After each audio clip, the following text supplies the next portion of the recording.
Cette capsule vous est présentée par Evo Retro, marque cool d'accessoires de jeux vidéo et de protecteurs pour mettre en valeur vos collections de figurines Funko Pop ou cartes Pokémon, ainsi que par la boutique Maixu pour vos peluches et articles décoratifs geek.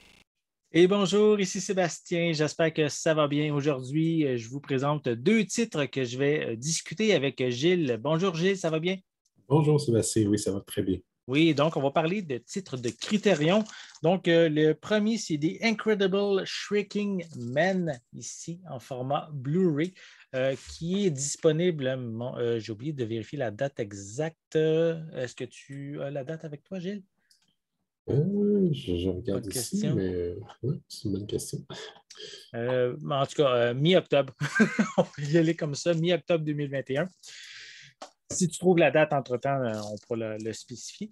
Et j'ai également le film Rat Catcher, également ici en format Blu-ray, qui est également disponible, il me semble bien, à la même date. Je vais juste spécifier le film Rat Catcher est un long métrage de 1999. Tandis que The Incredible Shrieking Man est un long métrage de 1957 ici. Donc, deux titres de Criterion pour les amateurs, un de science-fiction pour un, tandis que le second, c'est quel type de film? Tu pourrais-tu me dire? Ratcatcher? C'est vraiment un drame. Un C'est drame? c'est un drame historique, ça se passe des années 70, là, mais OK, c'est un drame. parfait. Et les deux vont sortir sur le marché le 19 octobre Parfait. 2021. Parfait, merci bien. On va commencer par le film Ratcatcher de Lynn Ramsey. Voilà, que je vais Lynn Ramsey, hein. Line. Je m'excuse, je ne sais pas pourquoi j'ai dit ça. Lynn Ramsey. Donc, ici, un film qui vient de, comme je l'ai dit, de 1999. Un drame. Voilà, bon, je l'ai déballé. Donc, voici un peu plus près la pochette. Voilà. Donc, est-ce que tu veux nous en parler un peu de c'est quoi l'histoire de ce film-là, Gilles? Ben, c'est un film. Lynn Ramsey est une réalisatrice écossaise. On lui doit des films qui sont à la fois très, très beaux, mais à la fois très, très durs et très réalistes, disons, comme We Need to Talk About Kevin ou You Were Never Really Here. Ratcatcher, en fait, c'est son premier film. OK. Elle a beaucoup fait parler d'elle grâce à ce film-là. C'est vraiment un film. C'est un film, dans le fond, qui porte sur un petit peu le quotidien d'un adolescent, d'un très jeune adolescent, un petit peu de ses relations autour de lui. Il se promène un petit peu, il se promène beaucoup dans son quartier. C'est un quartier évidemment très pauvre qui se passe pendant une grève. Ça se passe à Glasgow, si je ne me trompe pas. Donc, une des villes principales en Écosse. Oui, Euh, Glasgow, ouais, et c'est effectivement. un petit peu ça. Donc, c'est vraiment un film. C'est un petit peu son existence, là, avec des moments évidemment à la fois très, très durs, encore une fois, mais en même temps présentés de façon visuellement plus poétique, disons. D'accord. Donc, en fait, comme tu as mentionné, c'est un film qui a marqué assez pour lancer la carrière de la réalisatrice, c'est ça? Oui, absolument, Oui. absolument. Ce film-là a eu d'excellentes critiques là, à sa Mm. sortie, donc ça lui a permis de continuer. Parfait. Donc, je vais juste rapidement mentionner ici, c'est un long métrage de 93 minutes en couleur ici en anglais. Oui, ça doit être en anglais stéréo avec une image au format 1.1 sur 85. Est-ce que tu veux nous parler un petit peu des suppléments qu'on y retrouve? Ben, dans le fond, au niveau du supplément, évidemment, c'est une nouvelle restauration. Si je ne me trompe pas, le film était déjà sorti en DVD chez Criterion, mais là, ici, c'est vraiment sa sortie en Blu-ray. Donc, l'image a été retravaillée. Très hâte de voir ça. Évidemment, comme d'habitude, comme souvent, disons, chez Criterion, ça a été retravaillé avec l'approbation de la réalisatrice et du directeur photo, qui est Alwyn Kuchler. Euh, Dans le fond, ce que ça comprend ici, une nouvelle entrevue avec Lynn Ramsey, une entrevue audio avec le réalisateur, le directeur de la photo, je veux dire. Mhm. Il y a trois courts-métrages de Lynn Ramsey qu'elle a fait avant de faire ce long-métrage, donc Small Debts, Kill the Day et Gasman, qui ont été faites respectivement en 95, 96 et 97. Une entrevue avec Lynn Ramsey qui date de 2002, des images, la bande-annonce, et évidemment, il y a toujours un petit livre qui vient avec des essais portant sur le film. Que je vais vous montrer immédiatement en ouvrant le- la pochette. Attendez, on va placer comme il faut le disque. voici à quoi ressemble l'intérieur. Et je vais vous montrer le livret qui présente les essais également. Voilà. Donc, beaucoup, beaucoup de textes. Attendez, je vais juste me placer comme il faut. Voilà. Donc, beaucoup de textes d'un côté. Et de l'autre, on a quelques informations supplémentaires.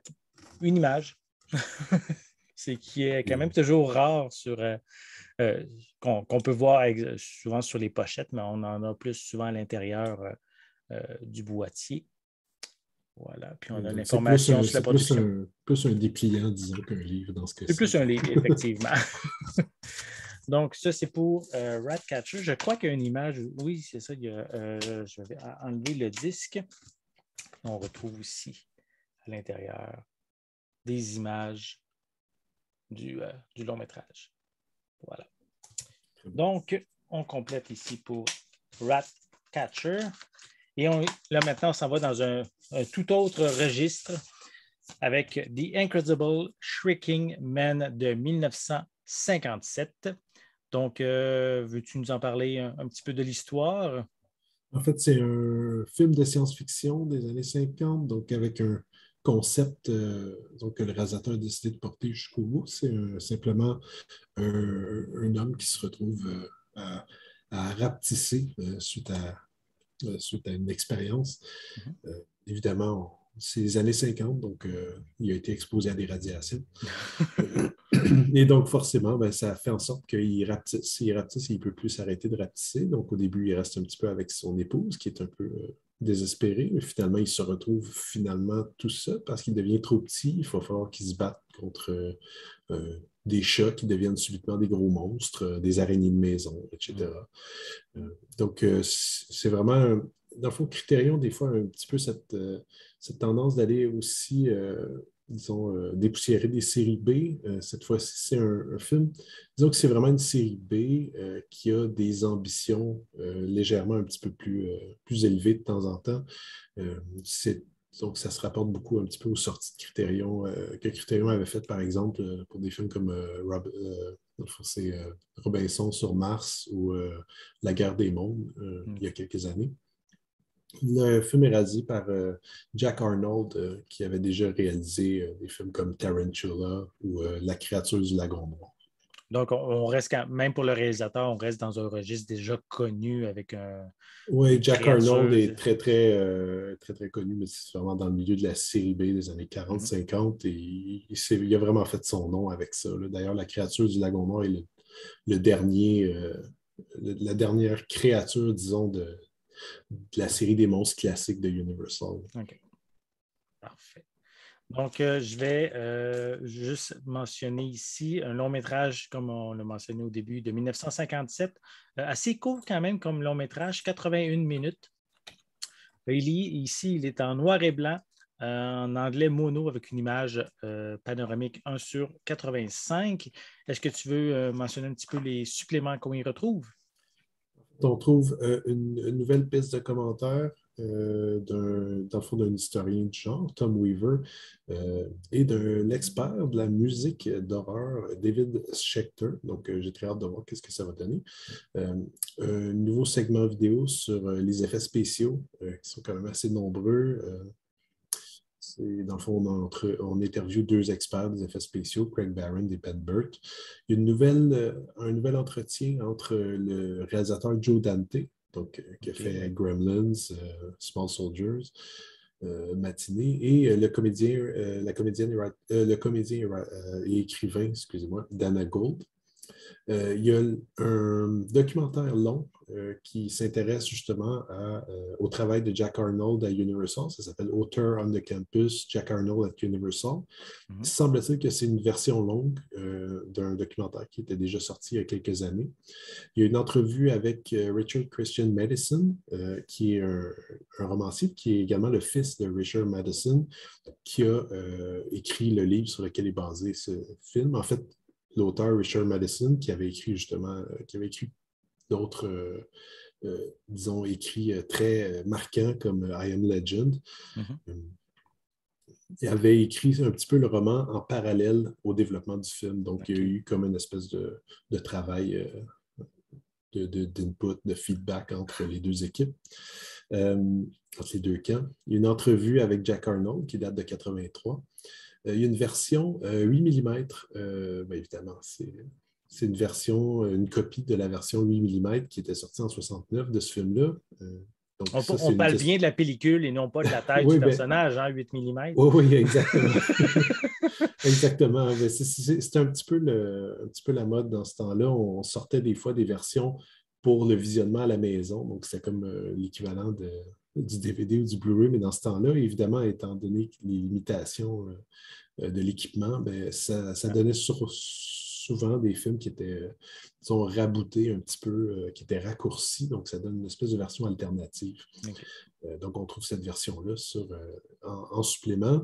Il y a un documentaire sur la musique de The Incredible Shrinking Man. Et finalement, il y a les bandes-annonces du film qui, fait intéressant, étaient narrées par le célèbre réalisateur Orson Welles. Oh. Là encore, il y a un essai qui est fourni avec le coffret. Parfait. On va regarder l'intérieur, justement. Est-ce que l'essai est bien un livre ou un feuillet? Le site parle d'un essai, donc à mon avis, ça devrait être assez court. Okay, parfait. Donc, voilà, on rouvre l'intérieur. C'est bien un feuillet que je vais montrer par la suite. Voici l'intérieur du boîtier. On peut voir l'incroyable homme qui rapetisse, qui affronte une araignée. Qui est à la taille d'une bobine de fil. Voilà, on peut voir vraiment l'araignée. Là. Il faut dire que c'est des effets spéciaux qui datent de cette époque, évidemment. Il faisait avec la technologie, justement, de 1950, des années 50. C'était excellent pour l'époque. Oui, je suis sûr qu'à cette époque, le monde était effrayé devant leur écran. Oui, et on peut voir, on a ici, attendez, l'essai d'un côté et de l'information supplémentaire. De l'autre côté, une image aussi, la liste, les membres de la distribution également, qui sont sur le feuillet. Voilà. Donc, c'est un film, je vais juste répéter, de Incredible Shrinking Man, disponible en fait déjà depuis, à partir du 19 octobre 2021, tout comme Ratcatcher, qu'on peut se procurer sur le site de les éditions Criterion. Donc, 2 titres, un drame et un film de série B de science-fiction. Donc, peut-être 2 titres qui vont vous intéresser à ajouter justement dans votre collection. Vous, Gilles, plutôt, je voulais dire. Oui. Quel genre que tu préfères le plus justement dans ces 2 titres-là? As-tu une préférence? Je respecte beaucoup les grands drames existentiels. J'adore beaucoup ces films-là. C'est le genre que je préfère au niveau de l'intellect, mais au niveau de l'affect, j'irai avec les séries B, évidemment. Oui, parfait. Donc, j'espère que vous avez aimé cette vidéo et n'hésitez pas à mettre un pouce en l'air, à laisser des commentaires si vous êtes fan de ce type de film. Dites-moi même dans les commentaires lequel des 2 films, soit Ratcatcher ou The Incredible Shrinking Man, vous intéresse le plus. En attendant, n'oubliez pas non plus de vous abonner à ma chaîne afin de rester à l'affût de mes prochaines capsules. Et on va être de retour prochainement, moi et Gilles, pour de prochaines capsules. Donc, merci Gilles pour ta présence et on va se revoir très bientôt. Ça me fait plaisir, j'ai bien hâte. Bye là.